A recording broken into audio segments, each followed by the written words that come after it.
नमस्कार मंडळी, मी गौरी. तर तुम्ही बघाल की एवढं ट्रॅफिक कसं काय, तर एवढं ट्रॅफिक आमच्या गावाकडे जाताना लागतं आणि खूप ट्रॅफिक नंतर आम्ही पोहोचलो थेट आमच्या गावी. गावी जाण्यामागचं कारण असं काही नव्हतं. जरा म्हटलं चला घराकडे एक राऊंड मारू, कुठपर्यंत काम आले त्याचा मोठा ब्लॉग येणार आहे आपला. आणि नाही सोडायचं होतं कारण खूप सारा त्या दिवशी पाऊस होता, काही विचारूच नका. पाऊस असा अक्षरशः आम्हाला फटके देत होता असं म्हटलात तरी चालेल, इतका सारा पाऊस होता.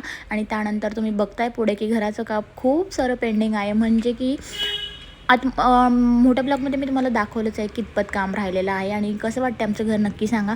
आता तिथून पुढं मी खूप भिजलेली आहे. भिजली तर काहीच नाही, फक्त ते पाण्याचे शिंतोडे जे उडत होते ना त्यानेच माझ्या चेहऱ्यावर इतका सारा ओलावा आला होता. भिजली तर बिलकुल नाही. त्यानंतर ह्या लोकांचं काम चालूच होतं आणि तिथून पुढे मी यांना म्हटलं मला जरा एक राऊंड द्या.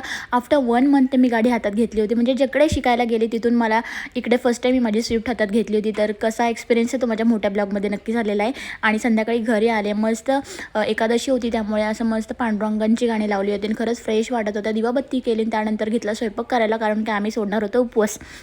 आणि हे म्हटले मी काय दुसऱ्या दिवशी सोडणार नाही, कारण त्यांचा दुसऱ्या दिवशी पण उपवास नव्हता.